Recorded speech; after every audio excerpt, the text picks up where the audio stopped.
الحمد لله رب العالمين.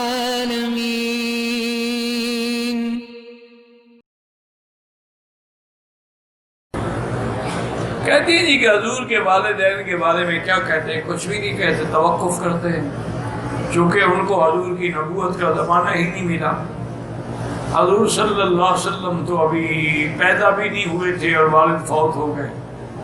حضور صلی اللہ علیہ وسلم ابھی بچے تھے 6-7 سال کے، تو والدہ بھی فوت ہو گئی۔ نبوت تو 40 سال کے بعد ملی، تو لہذا ظاہر بات جو ہے وہ تو یہی ہے کہ حضور پر ایمان نہیں لے آئے۔ تو اس لیے اکثر علماء یہ کہتے ہیں کہ توقف کرو، ادب کا تقاضا یہی ہے بس، ورنہ اگر ظاہر کو دیکھا جائے تو ایمان تو نہیں لے آئے۔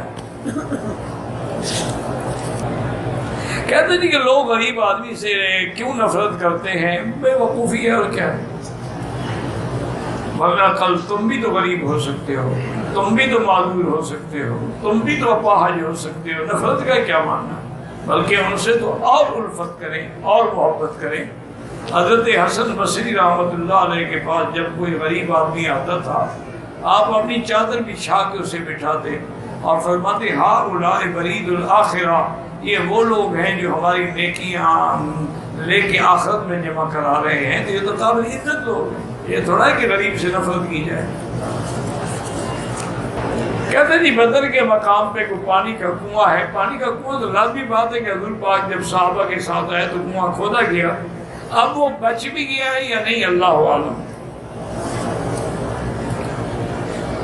جب تیرے پاس زمزم موجود ہے تو اور کنویں ڈھونڈنے کی کیا ضرورت ہے؟ لیکن مسلمان جو ہے نا، ہم اللہ عالم، کعبہ مل گیا پھر بھی قبریں دیکھنے جائیں گے۔ اس کو کوئی علاج ہے کسی کے پاس؟ بھائی جب اللہ نے اپنا گھر دکھلا دیا، اس سے افضل کوئی جگہ ہے؟ اب جتنی دیر تم جبل نور جاؤ یا غار ثور جاؤ، طواف کرو، یہ زیادہ ثواب ہے، وہ زیادہ ثواب۔ ایک ہے کہ ٹھیک ہے اہم مقامات ہیں، اللہ موقع دے، لیکن ایسے حالات پیدا کرو کہ آپ کی جماعت ضائع نہ ہو، فرائض ضائع نہ ہو، طواف کا ٹائم نہ نکلے۔